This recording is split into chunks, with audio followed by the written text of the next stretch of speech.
मुफ्ती साहब, फातिमा इंडिया से पूछ रही हैं कि आजकल व्हाट्सएप पे या मैसेंजर्स पे ऐसे मैसेजेस आते रहते हैं कि इन चीज़ों में सूअर की चर्बी है, ये हराम है, इसका कोड ये है, वगैरह वगैरह। ये मैसेजेस क्या सही है? उसका एतबार किया जाएगा? उन चीज़ों को हराम कहना दुरुस्त है? देखें, इससे बचना चाहिए। ना इस मैसेज को आगे फॉरवर्ड करना चाहिए और ना इस मैसेज पे अमल करना चाहिए।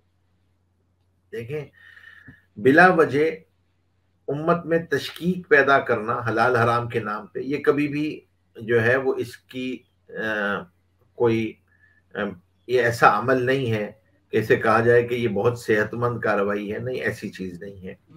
बल्कि आप किसी भी www.thesiquran.com। हलाल को अगर हराम कह देंगे तो ये तो बहुत बड़ा गुनाह है। तो इस बात का ख्याल करना चाहिए, एहतियात करनी चाहिए कि भाई हलाल हराम के मामलात के अंदर हम इस बात का खास तौर पे लिहाज रखें। और जहां तक हलाल हराम के हवाले से गुफ्तगू है, ये मैसेजेस को फॉलो करना, मैसेजेस को आगे भेजना, मैसेजेस पे लेके चलना, तो ये बिल्कुल गलत काम है। और इनको इस तरीके से मैसेजेस की बुनियाद पे ये फैसले नहीं हो सकते। इससे बचना चाहिए।